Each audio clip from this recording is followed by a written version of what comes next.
नमस्कार स्वामी जी। नमस्कार मैं आज आपके सामने 10 क्वेश्चन लेके आया हूँ जी। क्योंकि मेरे जीवन में इन क्वेश्चनों का बड़ा महत्व है। तो मैं आपसे जानना चाहूंगा कि स्वामी जी, खुशी और सुख में क्या अंतर है?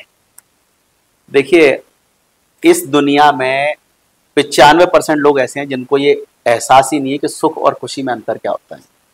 वो खुशी को ही सुख मान के अपने जीवन को बिता रहे हैं और उसी में मगन है। उनको पता ही नहीं है कि सच्चा सुख क्या है। कई बार उनके जीवन में सच्चा सुख आता भी है लेकिन उनको एहसास नहीं होता कि ये है क्या। देखिए, जब भी आपको खुशी मिलेगी ना, वो कुछ पाने से मिलेगी। आज आप शादी करते हो, आपको खुशी मिलेगी। आप नई गाड़ी खरीदते हो, आपको खुशी मिलेगी। आप नया घर बनाते हो, आपको खुशी मिलेगी। आपके बच्चा पैदा होगा घर में, आपको खुशी मिलेगी। जब भी आप कुछ पाओगे आपको खुशी मिलेगी, लेकिन खुशी के साथ में एक चीज और है कि इसकी एक एक्सपायरी डेट है। खुशी बहुत ज्यादा दिन टिकती नहीं है। आप नई गाड़ी खरीद के लाओगे, 10-15 दिन बाद में आपकी एक्साइटमेंट धीरे धीरे चली जाएगी। नया घर खरीदोगे, आपको कुछ दिनों बाद में एहसास ही नहीं रहेगा कि मेरे पास घर भी है। जब तक नहीं था तब तक आप तरस रहे थे, लेकिन जब आपका घर हो गया ना, आप हमेशा मतलब मन में कभी वो आएगा ही नहीं कि आपके पास घर भी है, आपके पास गाड़ी भी है, आपके घर में बेटा भी है, आपकी वाइफ भी है। क्यों? क्योंकि खुशी जब भी आएगी ना, वो कुछ समय के लिए आपके अंदर एक्साइटमेंट रखेगी, उसके बाद में वो चली जाएगी। सुख ऐसा है कि हमेशा आपके साथ में वो रहेगा। सुख जब भी आपको मिलेगा ना, वो कुछ देने से मिलेगा, वो कुछ खोने से मिलेगा। जब भी आप किसी दूसरे को कुछ देते हैं, आपको सुख का एहसास होता है। जब आप किसी गरीब की मदद करते हैं, उस समय जो आपको एहसास होता है, ये खुशी नहीं है, ये सुख है। और वो सुख जीवन भर आपको याद रहेगा। आज कोई गरीब बच्चा आपको मिल जाए जिसके पास में स्कूल की फीस देने को पैसे नहीं है। सरकारी स्कूल की फीस अगर 50 रुपए महीने भी है ना, और आप 10 साल के लिए 5 साल की उसकी जिम्मेदारी ले लेते हो उसके माँ बाप से कि इस बच्चे की फीस मैं दूंगा, वो जो 50 रुपए हर महीने आपके जा रहे हैं ना, वहां पे आपको कुछ मिल नहीं रहा है, आप दे रहे हो। लेकिन वो जो 50 रुपए हर महीने आपके जा रहे हैं, आप जब 70 साल के हो जाओगे ना बुढ़ापे में, तब भी उसके बारे में सोचोगे तो आपको सुख मिलेगा। वो जो आनंद है ना, वो कभी ओझल नहीं होगा आपके मन से। या आज आप मंदिर में रोज सेवा करने जा रहे हो, ठीक है, आप साफ सफाई कर रहे हो, जो लोग आ रहे हैं उनको हेल्प कर रहे हो, या जो वहां पे सेवाएं चल रही हैं वहां पे कर रहे हो, लोगों को खाना खिला रहे हो, लंगर में आप बर्तन धो रहे हो। वो जो आप दे रहे हो, चाहे श्रमदान हो, चाहे आपके पैसा हो, या आप किसी को वैसे हेल्प कर रहे हो, वो हमेशा आपके जीवन में जो आनंद लेके आएगा, वो आनंद प्राइसलेस है। वो आनंद एक्सपायरी नहीं है उसकी। वो हमेशा जीवन में आपके वो एक प्रफुल्लित होने का एक एहसास रहेगा आपका। अगर आप ये मान लीजिए डेली कोई भी ऐसी एक्टिविटी पकड़ लेते हैं जिसमें आप कोई ऐसा काम करें जहां पे आप दे रहे हैं। अगर आप ये मान लीजिए कि संडे को अगर आप अपने बैग में, ज्यादा नहीं है, 50-60 रुपए के 5-5 रुपए के बिस्किट के पैकेट आप डाल दो और आप एक बाजार का चक्कर लगा के आओ 1 घंटे, जो भी आपको गरीब दिखे, बच्चा दिखे, कोई डॉग दिखे, कोई भी ऐसा दिखे जिसको जरूरत है उसकी, आप उसको दे के आ जाओ। वो छोटी सी हर हफ्ते की आपकी 50 रुपए की प्रैक्टिस आपके जीवन में इतना आनंद भर देगी कि जो आपको एक sense of achievement, sense of proud अपने अंदर फील कराएगी। क्यों? क्योंकि वहां पे आप दे रहे हो। तो जब भी आप किसी को कुछ भी दोगे, आज इवन आप कोई व्यक्ति भटक रहा है, उसको आप सही रास्ता दिखा दो। किसी व्यक्ति को ऐसी जरूरत है कि वो आज मर जाएगा, उसको अगर 5,000 रुपए की जरूरत नहीं पड़ी, आपने उसको मदद कर दी, भले उधार ही दे दिया, वो पैसा आपको वापस भी मिल जाएगा, लेकिन वो 5,000 रुपए जो आपने उसको मदद करी है ना, जीवन भर आपको आनंद का एहसास कराएगा। तो बहुत छोटा सा डिफरेंस है। जब आप पाओगे आपको खुशी मिलेगी, लेकिन वो एक्सपायरी के साथ में आएगी। जब आप दोगे आपको सुख मिलेगा, उसकी कोई एक्सपायरी नहीं है, वो जीवन भर आपके साथ में रहेगी और आपको हमेशा आनंद फील कराएगी। तो स्वामी जी, जीवन में जो सच्ची खुशी कहां से आती है? ये अपने रिश्तों से आती है, या सफलता से, या खुद से? देखिए, खुशी जो है ना, अब डिपेंड करता है कि आपने अपने आप को किन चीजों से बांधा हुआ है। देखिए, खुशी जो है ना, अगर आप इसका पूरा विज्ञान समझने की कोशिश करेंगे तो हमारा सारा जो भी सुख दुख का सिद्धांत है, हमारे हार्मोन्स डिसाइड करते हैं, ठीक है। आपके मन में जब हैप्पी हार्मोन्स रिलीज होंगे तो आपको अच्छा लगेगा, यही खुशी है, करेक्ट। आपको अच्छा कब फील होता है? जब आप बहुत समय से किसी चीज की प्रतीक्षा कर रहे हो, आपको मिल जाती है, तब आपको एक सेंस ऑफ अचीवमेंट फील होती है। सेंस ऑफ अचीवमेंट जब आपको फील होगी, तब आपके हैप्पी हार्मोन्स रिलीज होंगे। जब आपके हैप्पी हार्मोन्स रिलीज होंगे, तब आपको अच्छा एहसास होगा तो बार बार आप उस चीज को करने की कोशिश करोगे। आज अगर आपने कहीं कोई कंपटीशन चल रहा है चेस का या कैरम का, आप खेल के आ गए, आप पहला गेम जीत गए, अब आपको एक सेंस ऑफ अचीवमेंट फील हुआ, आपके हैप्पी हार्मोन्स रिलीज हुए। अगली बार जब भी वो टूर्नामेंट होगा, वो गेम होगा, आप पहले वहां पहुंचोगे। क्यों? क्योंकि आपके हैप्पी हार्मोन्स रिलीज हो रहे हैं।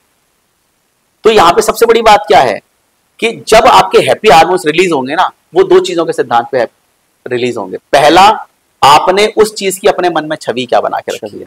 दूसरा, उस छवि से रिलेटेड बाहर दुनिया में क्या चल रहा है। हैप्पी हार्मोन्स कैसे रिलीज होंगे? अगर मुझे कोई लड़की पसंद आती है, अच्छी लगती है, मैं उससे दोस्ती करना चाहता हूं, ठीक है, ये मेरी परसेप्शन है, ये मेरे मन में उसका भाव है, ये मेरी आइडियोलॉजी उस लड़की के लिए सेट है कि मुझे वो लड़की पसंद है और मैं उससे पसंद करता हूं, उसे लाइक करता हूं। अब बाहर की दुनिया में अगर वो लड़की मुझे देख के स्माइल कर दे तो मेरे हैप्पी हार्मोन्स रिलीज होंगे। बिल्कुल बिल्कुल होंगे। अगर वो लड़की मुझे आके हाथ मिला ले तो मेरे हैप्पी हार्मोन्स रिलीज होंगे। अगर वो गले मिल ले तो हैप्पी हार्मोन्स सातवें आसमान में पहुंच जाएंगे। क्यों? क्योंकि इट्स अ कॉम्बिनेशन। आपके मन में क्या आइडियोलॉजी है, क्या उसके लिए भावना है, और बाहर क्या हो रहा है, इन दोनों के कॉम्बिनेशन से आपकी खुशी और आपका दुख ये डिसाइड होगा। आज यहीं पे कोई ऐसा व्यक्ति है जिसे आप बहुत नफरत करते हो, जिसने आपके साथ में धोखेबाजी करी है, और वो व्यक्ति आपको रोड पे मिल जाए। अब यहां भी इंसान है, यहां भी मिल रहा है, यहां भी स्माइल कर रहा है, लेकिन जब आप उसको देखोगे आपके हैप्पी हार्मोन्स रिलीज नहीं होंगे, आपके स्ट्रेस हार्मोन्स रिलीज होंगे। यहां पे क्या हुआ? Again combination. आपके मन में आइडियोलॉजी क्या है, आपके मन में उसका तजुर्बा क्या सेट हुआ है, बाहर क्या चल रहा है, इन दोनों के कॉम्बिनेशन से प्रतिकूलता या अनुकूलता जो भी जनरेट होगी, उससे आपकी खुशी और आपका दुख बनेगा। तो जब गलत व्यक्ति के साथ में आपका इंटरेक्शन होगा, आपके स्ट्रेस हार्मोन्स रिलीज होंगे। तो हमारी भूल है कि हमें कोई अच्छी तरह से बात कर रहा है, प्यार कर रहा है, कुछ मिल रहा है, कुछ हो रहा है, उससे हमें खुशी मिल रही है। आपको ये एहसास ही नहीं कि अंदर जो केमिकल लोचा चल रहा है ना, इससे आपकी खुशी, आपके दुख फिक्स हो रहे हैं। कोई आदमी घर छोड़ता है तो उसको खुशी होती है, कोई आदमी घर छोड़ता है उसको दुख होता है। लड़की जब मायके से ससुराल में जाती है उसको दुख होता है, लेकिन ससुराल से मायके में आती है तो खुशी होती है। घर से जाना ही है ना, ट्रेवल ही करना है, लेकिन खुशी और दुख यहाँ कैसे फिक्स हो गए? परसेप्शन में मायका अच्छा है तो मायके जा रहे हो तो कॉम्बिनेशन हुआ, अनुकूलता हुई, खुशी हुई। ससुराल में स्ट्रेस है, सास खूसट है तो उसके कॉम्बिनेशन से क्या हुआ कि जाना है और सास खूसट है या वहां पे स्ट्रेस है, तो आपके स्ट्रेस हार्मोन्स ले लो। तो हम क्या है कि हम एक अलग ही भ्रांति, हमें लगता है कि साहब हमें कुछ मिल रहा है, हमें कुछ अच्छी तरह से बात कर रहा है, हमने कुछ बड़ा अचीव के लिए उससे खुशी मिल रही है। नहीं साहब, आपने अपने मन में क्या धारणा बना के रखी है, ये आपकी खुशी और दुख को डिसाइड करती है। इसीलिए साधु सन्यासी हमेशा आपको खुश मिलेंगे, क्योंकि उन्होंने कभी कुछ एक्सपेक्ट किया ही नहीं कि साहब मुझे गाड़ी मिल जाए, घोड़े मिल जाए, कोई प्यार करे, कोई गले लगाए, उनको चाहिए ही नहीं। तो उनको जब कुछ चाहिए ही नहीं तो जो भी मिल रहा है वो बोनस में है। आज आपने महीने भर काम नहीं किया, आपको पता तनख्वाह नहीं मिलनी है, 500 रुपए भी अगर आपके अकाउंट में आ जाएंगे ना, आपको बड़ा खुशी होगी, यार 500 तो भाई बिना कुछ किए। तो उनके साथ, साधुओं के साथ यही है। तो आपकी खुशी हमेशा इस बात पे डिपेंड करती है कि आपने अपने मन में क्या धारणा बना के रखी है। अगेन, अब जब आपने बोला कि सक्सेस, रिश्ते, ये सब चीज, ये सब चीजों में से आपकी प्रायोरिटी क्या है? अगर आपकी प्रायोरिटी आपकी सक्सेस है तो वहां पे सक्सेस मिलने पे आपको खुशी ज्यादा महसूस होगी।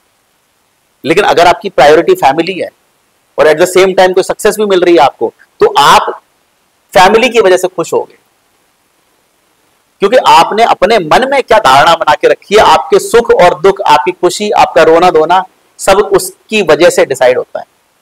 लेकिन हम अलग भ्रांति में, हम एक अलग नशे में, हमें पता ही नहीं कि क्या चल रहा है। हाँ स्वामी जी, आपने बताया था कि ध्यान लगाओ और अपने अंदर देखो, उससे आपको स्ट्रेस कम फील होगा, खुशी जागृत होगी। बट मन को बार बार भटकने से कैसे रोका जाए? ध्यान लगाना इतना मुश्किल क्यों होता है गुरु? देखिए जयराम जी, आज अगर आपकी उम्र 40 साल है तो आपने 40 साल इस भटकाव को देखा है, इस भटकाव को जिया है, और आप चाहो कि रातों रात आपका ध्यान लग जाएगा, कैसे लग जाएगा? ये मन का काम है, विचरण करना। ये एक ऐसा घोड़ा है जो अनियंत्रित दौड़ा है जीवन भर, इसको लगाम डालना इसके बड़ा मुश्किल है। ये एक ऐसा पागल हाथी है जीवन भर जो झूमा है, इस पे अंकुश लगाना एक बड़ा असंभव काम है। आपको लगता है कि रातों रात ये कंट्रोल में आ जाएगा, ये कंट्रोल में आएगा लेकिन धीरे धीरे करके आएगा। सबसे पहले तो आप अपने मन में ये सोचना छोड़ दो कि जब आप ध्यान लगाते हो आपका ध्यान लगना चाहिए, आपके विचार नहीं आने चाहिए, ये तो असंभव है। विचार आपके भी आते हैं, मेरे भी आते हैं, महावीर के भी आते थे, बुद्ध के भी आते थे। विचार एक ऐसी चीज है, ये आपकी नेचुरल प्रकृति है, आपके माइंड के विचार आएंगे। लेकिन जैसे जैसे आप प्रैक्टिस करेंगे, जैसे जैसे आप ध्यान करेंगे, धीरे धीरे करके विचार आपके ओझल होते रहेंगे। तो मन कब लगता है, देखिए ये बड़ा बोरिंग प्रोसेस है। कोई भी काम में जब तक आपको सेंस ऑफ अचीवमेंट नहीं फील होगा तब तक आपके हार्मोन्स आपको उसको करने के लिए बाध्य नहीं करेंगे। आप किसी भी काम को कब करोगे, जब आपको उसमें मजा आएगा। मजा कब आएगा, जब आपको सेंस ऑफ अचीवमेंट फील होगा। और जब आप 2-3 महीने उसको जबरदस्ती करोगे, फोर्सफुली करोगे, बोरिंग होने के बाद में भी करोगे, तो फिर उसको जब उसके फायदे आपको मिलना चालू होंगे, जब उससे आपके जीवन में कुछ बदलाव आपको एहसास होगा, तब वो सेंस ऑफ मोटिवेशन आपको इसको कंटिन्यू करने में हेल्प करेगा। इसीलिए कहते हैं कि ध्यान को कम से कम 3 महीने कैसे भी करके संकल्प लेके कर लिया ना आपने, फिर आपके जीवन से ध्यान नहीं जाएगा, बार बार नहीं भटकेगा। समस्या ये है कि आप ध्यान को 2-4 दिन करते हो, फिर लगता है यार ध्यान तो लग ही नहीं रहा। अरे लगेगा कहां से, जीवन भर तुम भटके हो, ऐसे कैसे लग जाएगा। इसलिए जरूरी है कि आप, और हमेशा याद रखो, जब आपका मन नहीं लग रहा है ना, आपके विचार आ रहे हैं, तब भी वो घट रहा है ध्यान। लोगों को लगता है कि मेरा अगर विचार आ रहे हैं और मेरा मन नहीं लग रहा है तो ध्यान को फायदा नहीं दे रहा है, या ध्यान घट नहीं रहा है। ध्यान उस समय भी घट रहा है, उस समय भी ट्रांसफॉर्मेशन हो रहा है आपके अंदर। लेकिन आपको क्या लगता है कि रातों रात चीजें ठीक हो जाएंगी, रातों रात चीजें ठीक नहीं होंगी। जब भी आपका ध्यान भटके, वापस आप अपने सांस पे आ जाओ, ध्यान भटके फिर सांस पे आ जाओ। बार बार जब ये प्रोसेस अपनाओगे ना, तो आपका माइंड, आपका मन थक जाएगा कि यार ये तो बार बार यही आ रहा है, छोड़ो यार, अपन कोशिश करना बंद करते हैं। लेकिन वो इट टेक्स टाइम। 3 महीने का आप संकल्प लो, 3 महीने बाद में चीजें अपने आप आपके कंट्रोल में आना चालू हो जाएंगी। ये बात बिल्कुल सही कह रहे हो। लेकिन अगर कोई बार बार असफल हो रहा है तो उसका आध्यात्मिक समाधान क्या हो सकता है? असफल होने से आपका मतलब क्या है? जैसे भाई वो ध्यान लगाने में बार बार असफल हो रहा है, या फिर मैं कोई कार्य करना चाह रहा हूं तो उसमें भी मैं असफल हो रहा हूं बार बार, तो उसका कोई आध्यात्मिक सॉल्यूशन तो होगा? देखिए ये सारा कुछ आपका हार्मोन्स ड्रिवन है। फिर से मैं बोलता हूं, आपके हार्मोन्स बहुत कुछ आपके जीवन में महत्व रखते हैं। जब आप बार बार असफल होते हैं तो क्या होता है कि उस असफलता के पीछे देयर आर मल्टीपल रीजंस। अगर आप सपोज बिजनेस कर रहे हो, अब आप बिजनेस कर रहे हो तो बिजनेस के फेल होने के हजारों रीजन हो सकते हैं। मे बी आप गलत लाइन में हो, मे बी आपको धंधा करना नहीं आता, मे बी आपके पास में पूंजी कम है, मे बी आपके पास में स्टाफ गलत है, मे बी मार्केट की कंडीशन अच्छी नहीं है। There are multiple factors. कौन सा फैक्टर क्या काम कर रहा है धंधे को डूबने में, हम आज जज नहीं कर सकते, क्योंकि हर किसी की परिस्थिति अलग है। अगर किसी भी व्यक्ति को ये जानना है कि मेरा धंधा क्यों डूब रहा है, तो वो जनरलाइज करके समाधान नहीं निकाल सकता है। उसको इन सारे फैक्टर्स पे काम करके देखना पड़ेगा कि कहां कहां किस किस सब्जेक्ट में मैं कहां कहां गड़बड़ कर रहा हूं जिस वजह से मैं फेल हो रहा हूं। तो जब भी आप बार बार फेल होते हो, आप हमेशा याद रखो, आध्यात्म हर चीज का सोल्यूशन नहीं है। जिन लोगों को लगता है ना कि मैं ध्यान करूंगा और मेरी चीजें ठीक हो जाएंगी, साहब अगर आप कमाते धमाते नहीं हो, आपके घर में 4 रोटी का जुगाड़ नहीं है सुबह शाम का आपके पास में, तो आप कितना भी ध्यान कर लो, आपका कुछ नहीं होने का। पेट में रोटी होगी तब आपसे राम का नाम लिया जाएगा, तब जाके आप ध्यान लगा सकते हो। तो जो भी आपकी फिजिकल समस्याएं हैं उनको फिजिकली आपको ठीक करना पड़ेगा। जो सांसारिक समस्या हैं उनको सांसारिक समस्याओं को सांसारिक तरीके से ठीक करना पड़ेगा। आध्यात्म उसमें आपको सिर्फ मोटिवेशन दे सकता है, आपको शांति दे सकता है, आपको विचलित होने से बचा सकता है। लेकिन जो मूलभूत चीजें हैं ना, कि आपको रोटी कपड़ा मकान, अगर आप इनसे संतुष्ट नहीं हो, अगर आपके पास में बेयर मिनिमम ही नहीं है, चलो ठीक है फुटपाथ पे आप सो लोगे मान लिया, आपके पास कपड़े नहीं है, आप एक लंगोटी में रह लोगे मान लिया, लेकिन 2 रोटी तो आपको चाहिए ना सुबह शाम। 2 रोटी, तो 2 रोटी के लिए तो आपको जुगाड़ करनी पड़ेगी, तभी तो आप ध्यान लगाओगे। तो आप हमेशा याद रखो, जो भी आपकी फिजिकल समस्याएं जो आपके फिजिकल वर्ल्ड में चल रही हैं, उनको आपको फिजिकली सॉल्व करना पड़ेगा। ध्यान आपको सिर्फ मदद कर सकता है आपके मन को शांत रखने में, जिससे आप विचलित ना हो। बाकी ये सब फालतू की बातें हैं कि जो लोग कहते हैं कि साहब आप ध्यान करो, पूजा करो, आपके जीवन बदल जाएगा। जीवन आपका तब बदलेगा जब आप जीवन को बदलने के प्रयास करोगे। किसी मोटिवेशनल स्पीकर की बातों में आने की जरूरत नहीं है, किसी बाबा की बैरागी की बातों में आने की जरूरत नहीं है। मोटिवेशन सबसे बेकार चीज है इस दुनिया की। दुनिया में अगर लोग सफल होते हैं तो मोटिवेशन की वजह से नहीं सफल होते। मोटिवेशन की वजह से सिर्फ आप जाग सकते हो, लेकिन आपको जागे रहने के लिए डिसिप्लिन चाहिए। रोज उठना, समय से सोना, जो भी आप काम कर रहे हो उसमें पूरी मेहनत करना, अपने सारे एथिक्स को फॉलो करना, जो भी आपके उस काम के लिए आपको रिक्वायर्ड है वो सब आपको अरेंज करना पड़ेगा, चाहे रिसोर्सेज हो, चाहे पैसा हो, चाहे सपोर्ट हो लोगों का, तब जाके आप उसमें सफल हो सकते हो। उसमें कोई पूजा पाठ, कोई भगवान, कोई तंत्र मंत्र, कोई ज्योतिष कुछ नहीं कर सकता है। और जो लोग इन पर विश्वास करते हैं ना, वो डेफिनेटली डूबते हैं। जितने लोग आपने देखे होंगे जो सुसाइड करते हैं या डिप्रेशन में जाते हैं, ये वो लोग हैं जो बिलीवर हैं, जो बिलीव करते हैं कि हाँ भगवान हमें तार देगा, जो बिलीव करते हैं कि हम पूजा कर रहे हैं तार देगा, जो ये कहते हैं कि हम 16 सोमवार कर रहे हैं हमारा जीवन भी अच्छा हो जाएगा, उनका कुछ नहीं होता है। हाँ, जो लोग अच्छी मेहनत करते हैं और उसके बाद में ईश्वर से प्रार्थना करते हैं कि ईश्वर मैं मेहनत कर रहा हूँ, मेरा मदद करना, वहां तक ठीक है।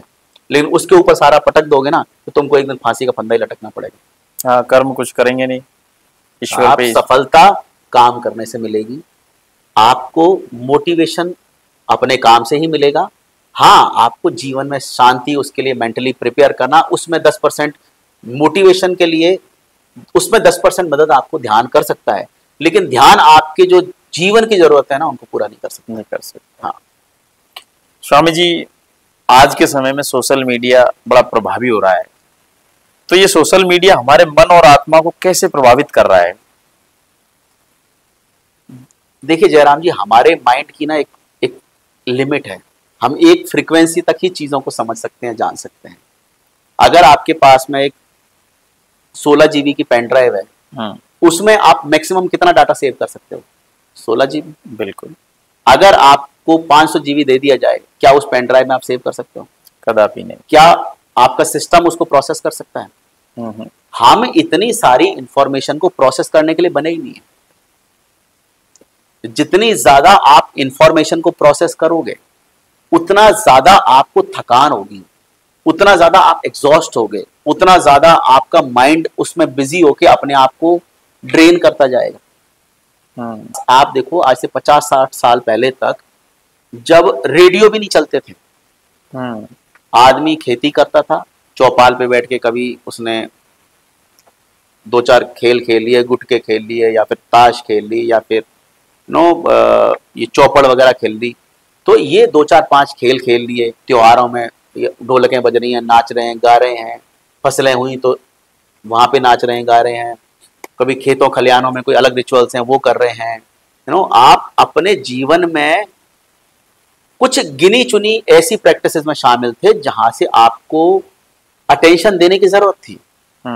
ठीक है, आपको सुबह से शाम तक आप खेत पे हो, आप चिड़ियों की चहचहाहट को सुन रहे हो, जानवरों को देख रहे हो, अपने खेतों को देख रहे हो, खरपतवार को उसको हटाने में लगे हो, कहीं पानी खोल दिया, कहीं पानी चला दिया, कहीं मेड़ आपने सीधी कर दी। आपके पास बहुत ज्यादा कुछ नहीं था, इस माइंड को इतना रिलीफ मिलता था, अच्छा जीवन चल रहा था, लोग सुखी थे, लोग 105-110 साल जी जाते थे। जैसे जैसे हमारे जीवन में फिर मीडिया आया, रेडियो आया, टीवी आई, ट्रांजिस्टर आए, फिर धीरे धीरे करके इंटरनेट आया, अब हम इतनी कुछ इंफॉर्मेशन से ओवरलैप हो गए हैं कि हम अपने आप से तो कनेक्टेड ही नहीं। चिड़ियाओं की आवाजें तो छोड़ो, मुझे याद नहीं है, मैं बचपन में था तब जरूर हम चिड़ियाओं की आवाजें सुनते थे, पेड़ के पत्तों के हिलने की आवाजें सुनते थे, रात को ऊपर आसमान में तारे देखते थे, रात को थोड़ी खट की आवाज होती थी ना तो हम जाग जाते थे कि आवाज कहाँ से आई। आज के समय में चिड़ियाओं की आवाजें छोड़ो, पंखे, कूलर, एसी और गाड़ियां, इतनी आवाजें आती हैं, पता नहीं कितने दशक हो गए चिड़ियों की आवाज सुने हुए, कितने दशक हो गए पेड़ों के पत्तों की आवाजें सुने हुए। तो आप इस संसार से ही नहीं कटे हो, अपने आप से भी कट गए। आपके और आपके अपने आप के बीच में देयर आर 2 ऑफ यू, एक आप और एक आपका जो अंदर बैठा है वो। उससे पहले आपका कनेक्शन अच्छा इसलिए होता था कि उसके बीच में कुछ नहीं था। एक अंदर आपका रूप है, अटैचमेंट हो जाता, एक जो आपका अंदर का रूप है, बाहर का रूप है। इन दोनों के बीच में बहुत कम गैप था पहले, क्योंकि आपके बीच में कौन हो सकता है? आप अकेले खेत में बैठे हो, गांव में आप बैठे हो, घर में बैठे हो, कोई काम कर रहे हो, आप कारपेंटर का काम कर रहे हो, आप कहीं गड्ढे खोद रहे हो, कहीं कुछ भी कर रहे हो, तो आपके और आपके बीच में कोई ऐसी चीज नहीं थी जो आपको डिस्टर्ब कर रही थी उस समय पे। आज आपके और आपके बीच में सबसे बड़ा जो थॉट प्रोसेस है उसको बहुत अफेक्ट कर रहा है सोशल मीडिया। और इस सोशल मीडिया नहीं, टीवी है, न्यूज है, आजकल जो आपके करियर में खींचतान है, ये सब आपके परसेप्शन को इतना स्ट्रांगली इसने ओवरलैप कर दिया इंफॉर्मेशन से कि आपके और आपके बीच में ये इंफॉर्मेशन इतनी ज्यादा आ गई है कि अब आप अपने माइंड को किसी चीज में इन्वॉल्व करना ही नहीं चाहते हो। आपको हर चीज का सोल्यूशन रेडीमेड चाहिए। आज आपको पता करना है कि मुझे वहां कैसे जाना है फलानी जगह पे, आप गूगल पे जाके आप चेक कर लोगे। पहले आप उसके लिए रिसर्च करते थे, अंदाजा लगाते थे, यहाँ से वहां गांव जाऊंगा, अच्छा वहां से वो पगडंडी पकड़ूंगा, वहां से फलाने का घर है, वहां से मैं पानी पी लूंगा, मुझे प्यास लग जाएगी, साथ में सत्तू लेके जाऊंगा, वहां सत्तू वहां पे खा लूंगा। ऐसे आप करके प्लान करते हो, कहीं भी जाते हो दूसरे गाँव में, भाई 6 घंटे का सफर है, पैदल जाना है। अब गूगल लगाओ, तुरंत पहुंच गए। गूगल लगाया, कैब करी, कैब आ गई। तो ये क्या है, आपका अपने आप से जो कनेक्शन था ना, वो आपको कितना टाइम हुआ है अपने आप से बातें करे हुए? अपने आप से बातें करे कितना समय हुआ है? अपने आप से प्यार ही खत्म हो गया। देखो, हम बचपन में थे ना, तो मन मन में अपने आप से बातें चलती रहती ऐसे, अच्छा मैं वो मौसी आएंगी, वो ये देंगी, अच्छा ऐसा, ये मन में बचपन की बात कर रहा हूँ। तो अपने आप से जो बातें होती थी, वो अपने आप से बातें होना काफी टाइम पहले बंद हो गई। और ये अपने आप से बातें मैंने फिर से कुछ सालों से शुरू करी है अपने आप से करना। और जब से मैंने शुरू करी है, तब से मेरा आध्यात्मिक जीवन अब बढ़ रहा है। लोग मेरे ऊपर ट्रस्ट कर रहे हैं, लोग मुझे प्यार कर रहे हैं, मैं धीरे धीरे करके कुछ थोड़ा ज्ञान को प्राप्त कर रहा हूं। तो ये क्यों आया है? ये इसलिए आया क्योंकि अब मैंने अपने आप से कनेक्ट होना चालू किया। मैं अपने आप से बातें कर रहा हूं। इसलिए आपने देखा होगा छोटे छोटे बच्चे इतने खुश क्यों रहते हैं? कभी देखा छोटे बच्चों को रोते हुए? वो इसलिए खुश रहते हैं क्योंकि वो अपने आप से कनेक्टेड है। जैसे जैसे इंफॉर्मेशन मिल रही है, ये दुनियादारी, स्ट्रेस, लफड़े में फंसते जाओगे, वैसे वैसे अपने आप से कनेक्शन खत्म हो गया। इसीलिए कहते हैं कि ध्यान करो। ध्यान क्या है? आपके बीच में जो भी चीजें हैं, ये सोशल मीडिया भी है ना, ध्यान जो व्यक्ति करते हैं वो सोशल मीडिया भी उनके जीवन से हट जाता है, या वो बड़ी वाइजली, मैं सोशल मीडिया को यूज करता हूं, सोशल मीडिया मुझे यूज नहीं करता है। तो बहुत बड़ी बात है, अगर आप सोशल मीडिया को यूज कर रहे हो तो आप बुद्धिमान हो आज के समय में। और आज के समय में अगर सोशल मीडिया आपको यूज कर रहा है ना, तो आप मान लो आपके जीवन में जो भी घट रहा है ना, सारा कुछ सोशल मीडिया ही आपसे करवा रहा है, जो भी आप कर रहे हैं। बिल्कुल सही। तो ये ऐसी चीज है, ये आपको रियलिटी के पास ही नहीं आने देती है, आपको अपने खुद के पास ही नहीं आने देती है। कि बहुत जरूरी है आप इस चीज का ध्यान रखो कि सोशल मीडिया को कम से कम अपने ऊपर हावी होने दो, कम से कम। तो स्वामी जी एक बात बताओ कि प्यार और अटैचमेंट या आसक्ति जो है, इसमें क्या अंतर है? देखिए, प्रेम और आसक्ति ये दो अलग अलग चीजें हैं। प्रेम जो है ना, वो एक तो बंधन नहीं है प्रेम, और प्रेम में कोई राजामंदी भी नहीं है। प्रेम एक तरफा है। प्रेम ना तो डिमांड करता है, ना किसी को बांधता है, ना किसी से उम्मीदें करता है कुछ भी। तो अगर हम बात करें राधा कृष्ण का जो था, वो प्रेम था, उसमें किसी तरह की आसक्ति नहीं थी, किसी तरह का मोह नहीं था। राधा ने कभी कृष्ण को रोका नहीं कि आप बाकी गोपियों के साथ में, हाँ जलन अलग बात है, लेकिन उन्होंने क्लेम नहीं किया कि आप सिर्फ मेरे हो। ना कृष्ण ने कभी क्लेम किया राधा पे कि आप मेरे हो, ना कभी कृष्ण को जरूरत पड़ी राधा को ये बोलने की आप मेरे से शादी कर लो या मुझे आपसे शादी करनी। एक ऐसा प्रेम जिसमें कोई बंधन नहीं है, किसी तरह की डिमांड नहीं है, किसी तरह के सामने वाले को आपको कैद नहीं करना है, उसके पैरों में बेड़ियां नहीं डालनी। ये है प्रेम। मोह है क्लेम करना, अपनी ओनरशिप दिखाना, मालिकियत दिखाना कि ये तो मेरी बीवी है, तूने उससे बात क्यों करी, तो उसके पास क्यों गई, मैंने ये बोला तूने माना क्यों नहीं। ये क्या है? आप एक तरफ तो कह रहे हो मैं अपनी बीवी से प्रेम करता हूं, दूसरी तरफ उसको बांध के रखना चाहते हो। ऐसे ऐसे लोग मैंने देखे हैं कि अपनी बीवियों को, अगर उनकी बीवियां सुंदर हैं, अच्छे कपड़े नहीं पहनने देते, कहीं कोई देख के पटा नहीं ले इसको, उसको फंक्शंस में नहीं जाने देते हैं, आसपास पड़ोस में उसको सजने संवरने नहीं देते हैं। अगर मोटी हो रही है तो उनको कोई दिक्कत नहीं, चाहते कि मोटी और हो जाएगी, पतली रहेगी तो लोग इसको देखेंगे कि पटा नहीं लगे। तो लोग इस तरह से मानसिक कुंठा के शिकार हैं। तो ये कोई प्रेम थोड़ी है, मोह है। राधा कृष्ण का प्रेम था जिसमें कोई बंधन नहीं था, किसी तरह की कोई एक दूसरे के लिए किसी तरह की डिमांड नहीं थी, इसीलिए उनको जरूरत नहीं पड़ी शादी करने की। उन्होंने प्रेम किया, राधा से शादी करी, रुक्मणी से। अब आप बोलोगे साहब कृष्ण ने गलत किया। कृष्ण ने गलत किया ही नहीं, कहीं नहीं लिखा है कि प्रेम में आपको शादी करने की जरूरत है। असली प्रेम तो वही है जिसमें शादी नहीं होती। अगर जब दो प्रेमियों की शादी हो गई ना, तो प्रेम नहीं रहा वहां पे। बिल्कुल सही। आप हस्बैंड वाइफ हो, प्रेम असल वही है जो कभी एक नहीं होता है। जब वो एक हो गया ना, तो मोह हो गया वहां पे। और इस दुनिया में 98% जो भी कपल आपको दिखते हैं, सब मोह में बंधे हुए हैं। इसको पाना है मुझे। तो जो मोह है ना, मोह बांध के रखना चाहता है, प्रेम खुला छोड़ता है, प्रेम त्यागने को तैयार होता है। प्रेम में अगर आपको लग रहा है ना कि इसके लिए दूसरा जीवन साथी सही है, तो आप उसको जाने देते हो। मेरे पास ऐसे ऐसे केसेस आए हैं जहां पे पति अपनी पत्नी से इतना प्रेम करता था कि उस पत्नी का कोई अफेयर था किसी के साथ में पहले, और वो बीवी उस आदमी को छोड़ नहीं पाई। वो आदमी उसका इंतजार करता रहा। उसने अपनी बीवी को खुद बोला कि तुम मुझसे शादी कर लो, खर्चा मैं उठाऊंगा। ऐसे भी लोग हैं। ये है प्रेम। प्रेम तो इसको भी था उससे, ये चाहता तो उसको अपने साथ बांध के रख सकता था, इसके पास सारे अधिकार थे, लेकिन इसके पास मोह नहीं था, इसके पास प्रेम था। इसलिए इसने जाने दिया कि ठीक है तुम्हारी खुशी इसमें, तुम जाने। प्रेम में आदमी स्वार्थी नहीं होता है। जब उद्धव की जब आप स्टोरी सुनोगे ना, तब आपको समझ में आएगा कि जो आंसुओं में जो प्रेम है, जो विरह में जो प्रेम है, वही असल प्रेम है। साथ में रह के खुशियां मनाने में वो प्रेम है ही नहीं है। हमें लगता है कि ये आंसू बुरे हैं, आंसू दुख के बुरे होते हैं, ये सुख के आंसू हैं। जब आप फील करते हो किसी के लिए, जब आप उसके विरह में रोते हो, आंसू बहाते हो, तो वो आपका प्रेम है। और जब आप किसी को हत्याना चाहते हो, आपने देखा होगा ऐसे ऐसे मानसिक रोगी होते हैं जो तेजाब फेंक देते हैं लड़कियों के ऊपर, जो रेप कर देते हैं, जो उनका मर्डर कर देते हैं। ये कौन है? ये सब मोह से ग्रसित लोग हैं, ये आसक्ति से ग्रसित लोग। तो पिछले जमाने में जो हम कहानियां सुनते हैं कि लव लेटर दिया, लव लेटर उसने 3 महीने बाद पढ़ा, फिर 2 महीने बाद उसका जवाब आया, ये है प्रेम जिसमें सब्र है, जिसमें एक इमोशंस हैं, जिसमें एक दूसरे को पाना नहीं है, हथियाना नहीं है, एक दूसरे को जाने देना है। बस एक तरफ से उसको देख लिया, बस काम हो गया, उसकी आवाज सुन ली, उतना ही बहुत है। भरपाई हो गई, उसकी शादी हो गई, कोई बात नहीं है। किसी के साथ रह रही है, कोई बात नहीं है। 2 साल बाद में आ रही है, उसको देख लिया, मिल लिए, बस बहुत है। उसको पता ही नहीं कि ये प्रेम कर रहा है, जीवन इसका हो गया प्रेम करते करते। बाल सफेद हो गए, बुढ़ापा आ गया, झुर्रियां आ गई, 70 साल में है, लेकिन मन में अब भी वही प्रेम है। अब भी वो दिख जाएगी तो अंदर फूल खिल जाते हैं। ये प्रेम है।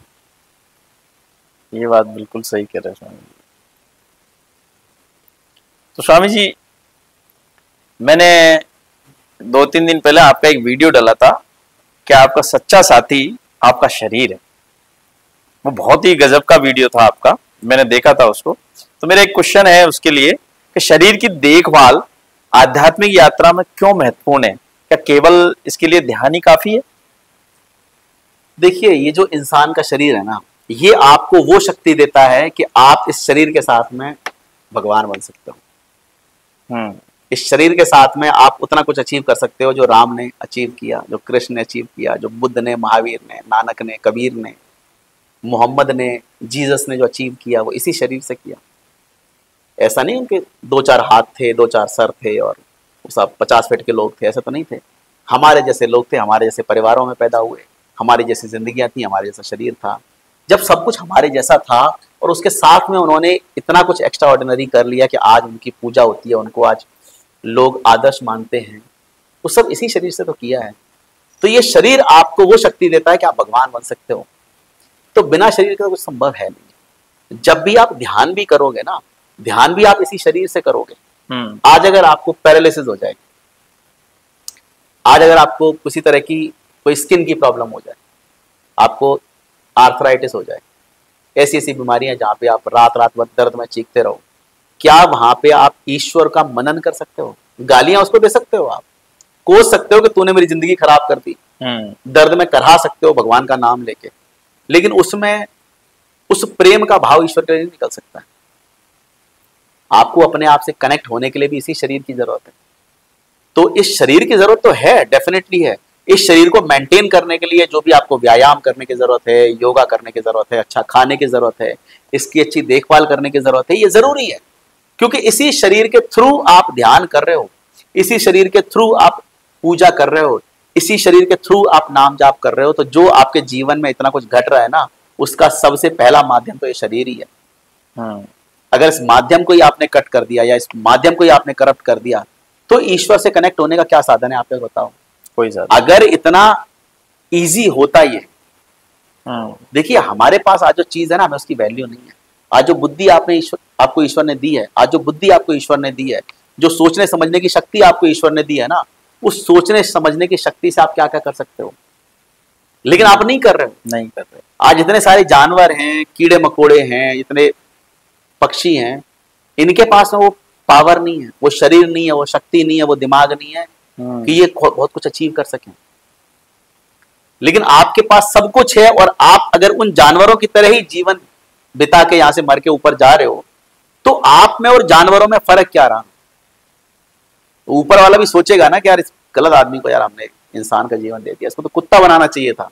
क्योंकि तुम कुत्ते का जीवन जी जा रहे हो, जीवन में तुमने कुछ अचीव नहीं किया, घींचते रहे, रोते रहे दुनिया के साथ में, आप कभी व्यवहार नहीं बना पाए, सिर्फ लड़ते रोते कोसते कोसते तुम मर गए। तो भगवान भी सोचेगा यार इसको जबरदस्ती में इंसान बना दिया, इसको तो यार जानवर बनाते अच्छा रहता, एक जने की जगह और खाली करी इसके चक्कर में। सही। तो सोचो ये शरीर आपको मिला, ये बड़ा कीमती है।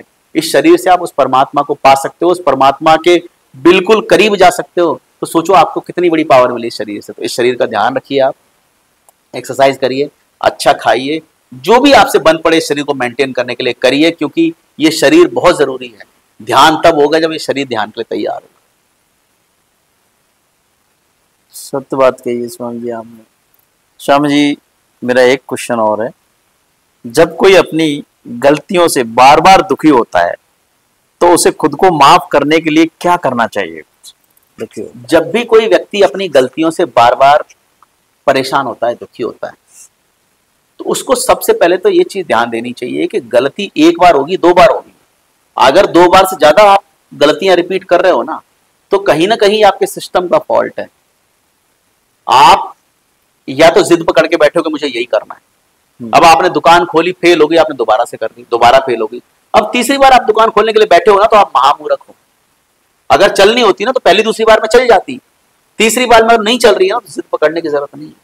आपके ईगो को साइड में रखो और आप दिमाग से सोचो कि मेरे बस का धंधा करना नहीं है, या मे बी आप गलत टाइम पे उस बिजनेस में घुस रहे हो। कई बार कुछ ऐसे बिजनेस होते हैं जो राइजिंग पे होते हैं और कुछ डिक्लाइन पे होते हैं। अगर आप राइजिंग फेज में उस बिजनेस में घुस रहे हो ना, तो आप सफल हो जाओगे, लेकिन आप डिक्लाइन फेज में अगर उस बिजनेस में घुस रहे हो तो आपका बर्बाद होना तय है। एक समय पे जब मोबाइल नए नए चले थे, उस समय पे जिसने मोबाइल लाइन को पकड़ लिया, जिसने दुकान खोल ली, जिसने कुछ भी कर लिया, उसने पैसा कमा लिया। लेकिन उसी समय पे एक और दौर चल रहा था, एसटीडी पीसीओ डिक्लाइन पे थे। बिल्कुल बिल्कुल। अब उस समय पे किसी बेवकूफ ने एसटीडी पीसीओ की दुकान खोल ली, कितनी भी मेहनत कर ले, कितना पैसा लगा ले, उसको बर्बाद होना तय था। तो कई बार यह भी होता है कि मार्केट कंडीशन आपके लिए फेवरेबल नहीं होती और आप बर्बाद हो जाते हो। तो अगर आप आंख बंद करके काम कर रहे हो, बार बार अपनी गलतियों से नहीं सीख रहे हो, तो उसके लिए फिर किसी दूसरे को दोष देने की जरूरत नहीं है। अब आप अपने आप को माफ तब करोगे ना जब आप कन्विंस होगे कि मुझे माफ करना चाहिए। अगर आपने मेरे बटुए में से पैसे चुराए, आपने मेरे से माफी मांग ली, अब मैं ये सोच सकता हूं कि इसने एक बार गलती करी, इसने माफी मांग ली, इसने फील किया, मैंने इसको माफ कर दिया। अब यही जब 3 बार होगा, तो मैं तुमको तीसरी बार अगर माफ कर रहा हूं, तो मेरे से बड़ा मूर्ख इस दुनिया में कोई है ही नहीं। क्योंकि आप बार बार वही चीज रिपीट कर रहे हो जिसके परिणाम गलत निकल रहे हैं। तो आप किसको दोष दोगे, किसको माफ करोगे? तो आप यही चीज अपने आप पे करके देखो ना, अपने आप पे सोच के देखो कि मैं बार बार अगर कोई गलती कर रहा हूं, कोई गलत काम कर रहा हूं, फिर अपने आप को आप कैसे माफ कर लोगे? एक बार के लिए आप अपने आप को माफ कर सकते हो, लेकिन बार बार अगर आप एक ही रिपीट कर रहे हो तो आप अपने आप को माफ कर ही नहीं पाओगे। ये संभव ही नहीं। देखिए, गलतियां माफ होती हैं, गुनाह माफ नहीं होते। गलती होगी अनजाने में, बार बार तुम गड्ढे में जाके गिरोगे तो वो गुनाह है, वो आप अपने आप के साथ में गुनाह कर रहे हो, उसकी कोई माफी नहीं है। आपको उन ग्रजेस को लेके अपने कंधों पे ढोना पड़ेगा जीवन में।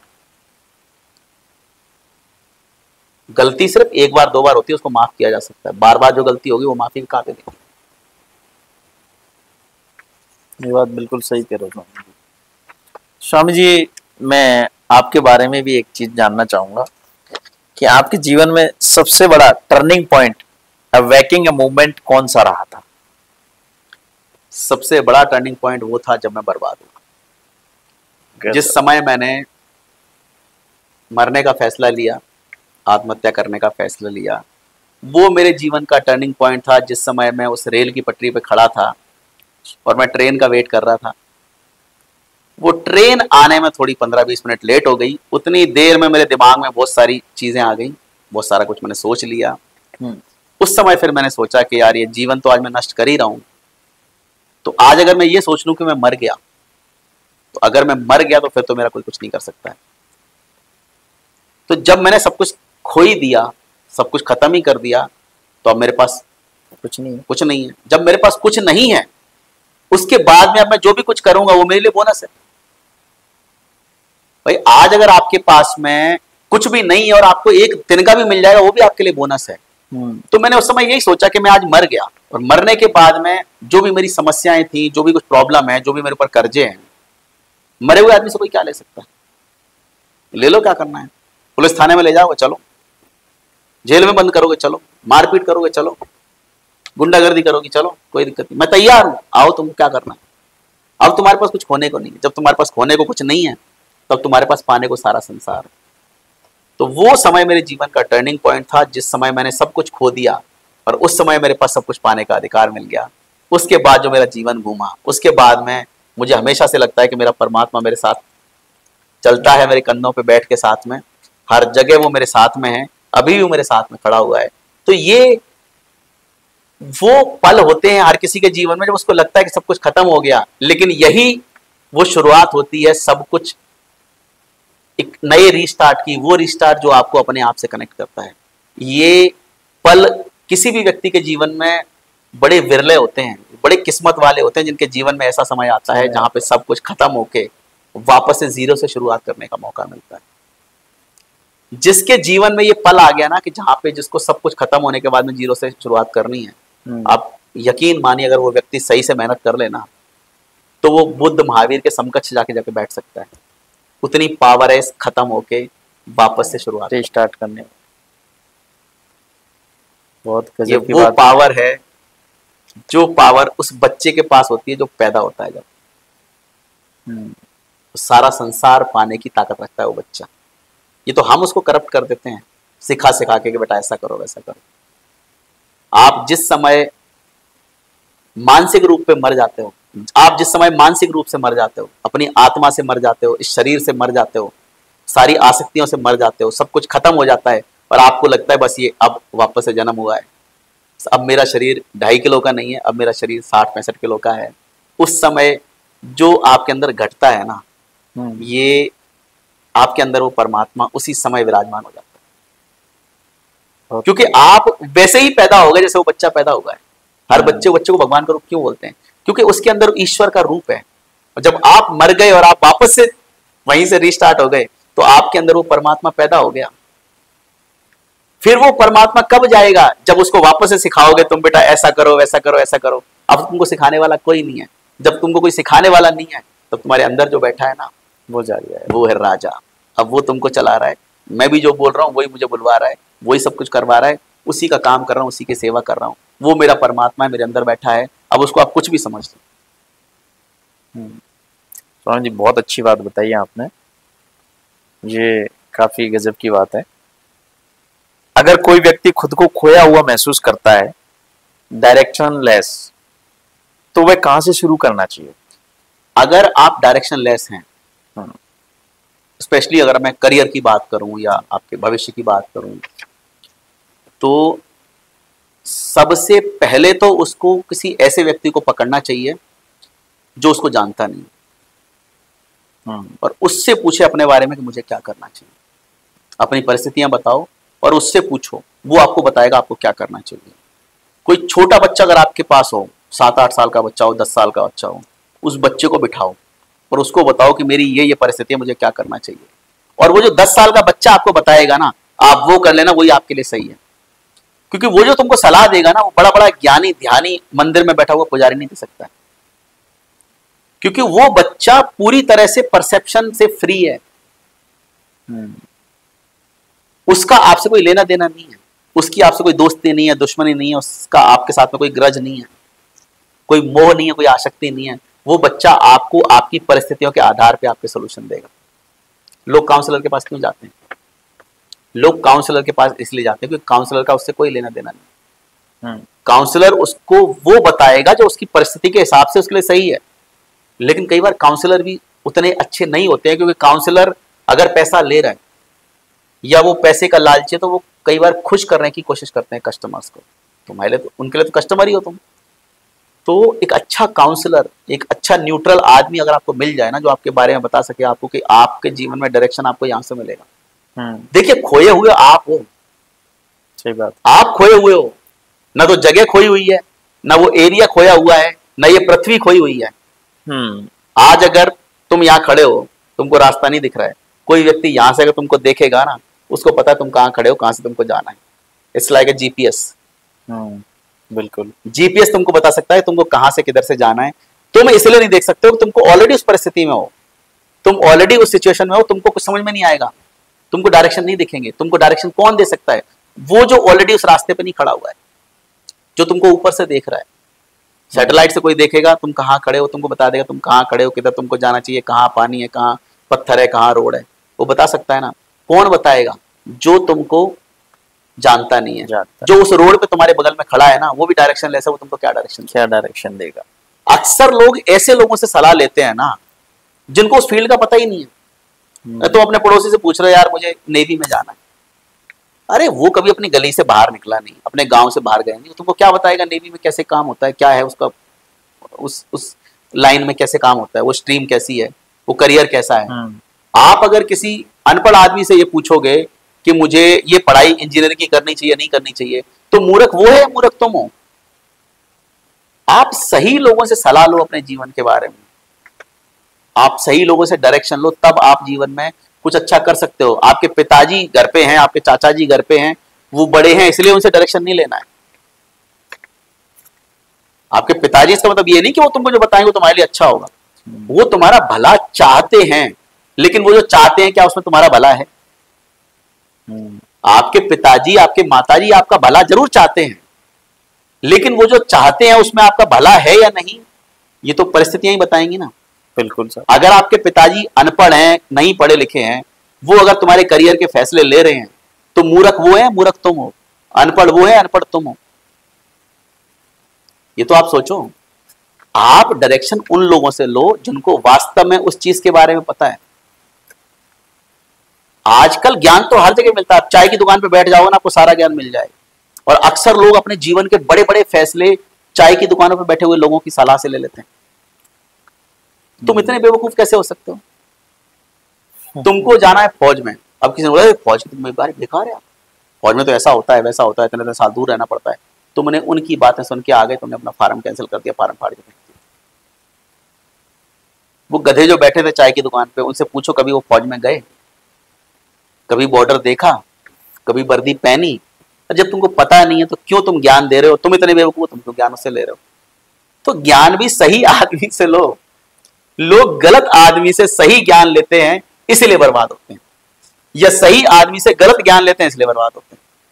तो आपको सही व्यक्ति से सही ज्ञान लोगे तब जाके आप सक्सेसफुल हो सकते हो। अगर कोई करियर काउंसलर आपसे अगर 2000 रुपए फीस ले रहा है, तो वो 2000 के बदले में आपके पूरे जीवन का सार आपको दे रहा है कि आप जीवन में क्या बनोगे। आज वो 2000 की कंजूसी में तुम्हारे पिताजी तुमको कहीं भी डाल देंगे, तो उम्र के आखिरी पड़ाव में अपने बाप को गालियां देते फिरोगे कि वो बुड्ढे के चक्कर में मेरी जिंदगी खराब हो। मतलब मैं कई बार लोगों को देखता हूं कि साहब गए ताजमहल देखने, अब कोई गाइड है, अगर आप जानना चाहते हो गाइड कितने लेगा, 40-50 रुपए, लेकिन आपको वो हर चीज बताएगा। बिल्कुल। अगर आप सिर्फ ऐसे ही देख के आ जाओगे तो बहुत कुछ आपको शायद उतना मजा नहीं आए, लेकिन अगर वे 50 रुपए लेके आपको जानकारियां दे रहा है तो आप वो 50 रुपए बचाने के चक्कर में बड़ा गर्व महसूस करोगे, अरे यार 50 रुपए बचा लिया, तो ठगना चाह रहा था ना वो, उसको साले को मैंने बेवकूफ बना दिया। तुमने बेवकूफ नहीं, तुम खुद बेवकूफ बने हो। तुम यहाँ से 10,000 रुपए खर्च करके आगरा गए, ताजमहल की आपने टिकट ली, सब कुछ लिया, लेकिन तुमसे 50 रुपए नहीं निकले उस गाइड को देने के लिए, तो बेवकूफ तुम हो या बेवकूफ वो गाइड है कि नहीं है? बिल्कुल सही। आप अगर सिनेमा हॉल में जा रहे हो, 3D मूवी देखने जा रहे हो, अगर बाई चांस वहां पे 3D चश्मे का अगर 20 रुपए कॉस्ट है, चार्ज है, आप 20 रुपए बचाने के चक्कर में 3D मूवी 2D में देख के आ रहे हो, तो तुम बेवकूफ हो या दुनिया बेवकूफ है?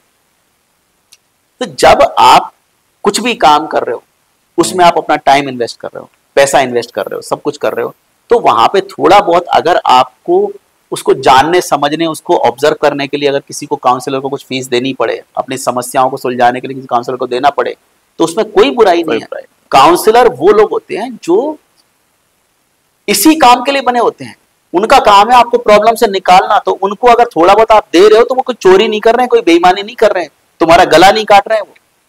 तुम डॉक्टर के पास जाओगे, 300 रुपए की पर्ची बनवा लोगे बुखार की, वो तुमको मंजूर है, लेकिन काउंसलर तुमसे 500 रुपए ले लेगा, उसमें तुम्हारी पेट में दर्द होने लगेगा, क्योंकि इसने दवाई दी नहीं, इसने कोई चेकअप किया नहीं, इसने बातें करी है। बातें तो हमारे चाचा जी भी करते हैं, हमारे पिताजी भी करते हैं, तो इससे हम पिताजी से ही बात कर लेंगे। तो मूर्ख तुम हो या मूर्ख वो डॉक्टर है, तुम्हारे पिताजी मूर्ख हैं, खुद डिसाइड करो। तो आप अगर जीवन में डायरेक्शन लेस हो, तो आप सही लोगों से सही डायरेक्शन लो, उसकी जो चार्ज लगे तो चार्ज दो, क्योंकि ये तुम्हारे जीवन का सवाल है। ये बिल्कुल सही बताया आपने। स्वामी जी, एक आखिरी क्वेश्चन और है मेरा। आखिरी क्वेश्चन ये है कि आपके अनुसार मृत्यु के बाद क्या होता है? क्या आत्मा सच में अमर है? देखो, मैं तो मरा नहीं हूं अभी तक, और जिस दिन मैं मर जाऊंगा उसके बाद में मैं आपको बता सकता हूँ। जिसको पता कैसे चलेगा? दुनिया क्या बेवकूफ बनाती है। तुम मरे नहीं हो, मैं तुमको कोई भी कहानी सुना दूं तो अरे यार स्वामी जी को तो बहुत पता है यार, बड़ा नॉलेजेबल आदमी, बड़ा ज्ञानी आदमी, उनको तो मृत्यु का भी पता है। अरे मैं खुद मरा नहीं, मैंने मृत्यु देखी नहीं, मेरी सांसें बंद हुई नहीं, मेरी धड़कन बंद नहीं हुई, मुझे क्या पता कैसे आदमी मरता है, क्या होता है मरने के बाद। तो ये दुनिया की कही सुनी पड़ी हुई बातें जो लोग फैलाते हैं, जिनको स्प्रेड करते हैं ना, वो महाबेवकूफ होते हैं। वो खुद भी बेवकूफ होते हैं, दुनिया को बेवकूफ बनाते हैं। ना मैं मरा हूं, ना मुझे पता है मरने के बाद क्या होता है। जिस दिन मैं मर जाऊंगा उस दिन मैं आपको सब बता दूंगा कैसे मरते हैं और मरने के बाद में क्या होता है। मरने के बाद कैसे बताओगे स्वामी जी? अब वो आप जानो। लेकिन देखो, सुपरस्टिशियस बातें, हवाबाजी की बातें, अपने आप को बहुत बड़ा बताना, बहुत ज्ञानी वाली बातें करना एक बेवकूफी है। जितना आपको पता है उतना आप बताओ, नहीं पता है मत बताओ। लेकिन दुनिया को भ्रमित करके अगर आप अपने आप को ज्ञानी साबित कर रहे हो ना, तो आप दुनिया के साथ में तो झांसेबाजी कर ही रहे हो, अपने आप के साथ में झांसेबाजी कर रहे हो। तो जरूरी नहीं कि हर सवाल का जवाब को देना ही है। मुझे नहीं पता है तो भैया मुझे नहीं पता है, और उसको पता करने की जरूरत भी नहीं है। जिस दिन मैं मरूंगा पता चल जाएगा अपने आप। मुझे कोई जल्दी नहीं है ये पता करने की कि मरने के बाद मैं कहां जाऊंगा या मेरा क्या होगा। अभी टाइम है उसमें मरने में, तो मैं क्यों उस चीज की टेंशन करूं यार, वो तो जब होगा तब होगा। मेरे आज का अखबार में मैंने देखा था कि वर्ल्ड के 86% लोग हैं जो पुनर्जीवन में विश्वास करते हैं। वो विश्वास नहीं करते हैं, वो मान के बैठे हुए, क्योंकि उनके धर्म उनको ये सिखा चुके हैं, उनके ग्रंथ उनको ये बता चुके हैं, उनके रिचुअल्स में वो चीज बार बार उनको पढ़ाई गई है, सिखाई गई है, बताई गई है कि तुम वापस जन्म लेके आओगे। इसलिए उनको लगता है कि दूसरा जन्म होगा। आप मुसलमानों से पूछोगे, वो नहीं मानते इसमें, क्योंकि मुसलमानों में पुनर्जन्म का कोई सिद्धांत नहीं है, कोई बात नहीं है। तो मुसलमान पहले इसको डिनाई करेगा।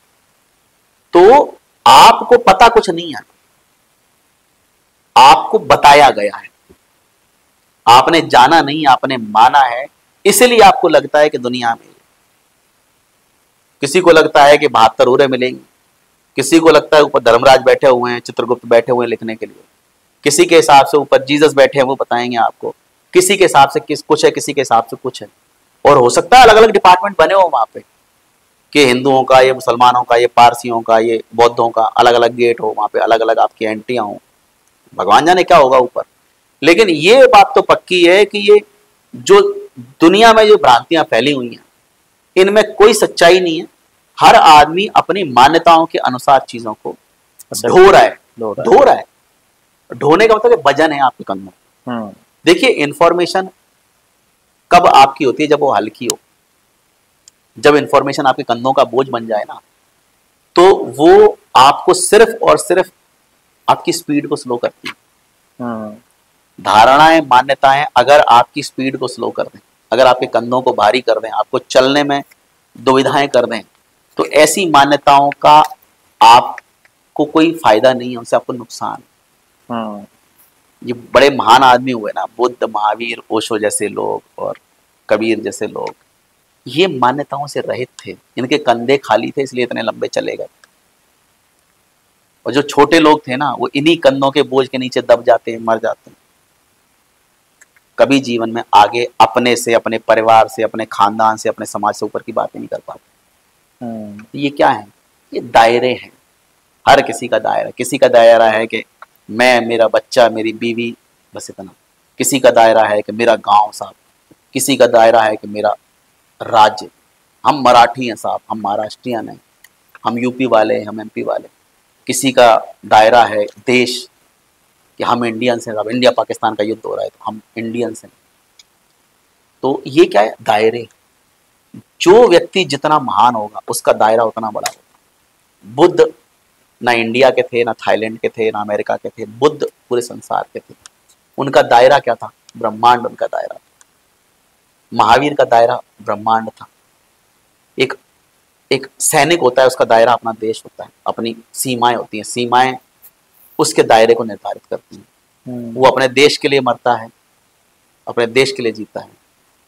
एक धार्मिक आदमी होता है, वो अपने धर्म के लिए जीता है, धर्म के लिए मरता है। जब धर्म पे आंच आती है तो अपना गला कटवाने को तैयार हो जाता है, क्योंकि उसका दायरा वो धर्म है, उसका दायरा देश में नहीं है। इसीलिए लोग आतंकवादी बन के कूद जाते हैं, फिदायीन बन के, क्योंकि वो भले वो सच है, सही है, गलत है, उनको भड़काया गया, जो भी है, लेकिन धर्म के नाम पे वो गले कटवाने को तैयार है। ये क्या है? दायरे। किसी का दायरा है कि साहब परिवार, अपने लिए, अपने घर के लिए चोरी कर लो, ब्राइब ले लो, घूसखोरी कर लो, दुनिया के गले काट लो, कुछ भी कर लो, लेकिन हमने को पैसा चाहिए। तो हर किसी ने अपने अपने दायरे सेट करके रखे। अगर आपको पता करना हो कि कौन व्यक्ति कितना महान है तो उसका दायरा आप देखिए। नेल्सन मंडेला जैसे लोग, महात्मा गांधी जैसे लोग, ये सरहदों में फिक्स नहीं रहे, ये कभी देश से नहीं बंधे, किसी आर्मी से नहीं बंधे, ये सारे संसार की बात करते थे। जब आप सारे संसार की बात करते हो तो ये वसुधैव कुटुंबकम की जो धारणा आती है वो यही है, ये सारा संसार हमारा घर है, ये सारे संसार के लोग हमारा परिवार। तो ये दायरे बहुत कुछ बताते हैं कि आप कितने पानी में हो, आप कितने जीवन में कुछ पा सकते हो, ये आपके दायरे बताते हैं। तो बहुत बहुत धन्यवाद स्वामी जी, आज आपने मुझे क्वेश्चन पूछने का मौका दिया, ये मंच प्रोवाइड किया, इसके लिए बहुत बहुत धन्यवाद। Thank you very much Jairam ji. अगर ये वीडियो आपको अच्छा लगा हो तो प्लीज़ इसे लाइक करें। अगर आपको कुछ सुझाव हो तो आप कमेंट कर सकते हैं। अगर आपको लगता है कि ये वीडियो किसी की मदद कर सकता है तो आप प्लीज़ उसे शेयर करें। इस चैनल को आप सब्सक्राइब करें, बेल आइकन को दबा दें जिससे सारे नोटिफिकेशन आपके पास पहुंचते रहें। Thank you very much.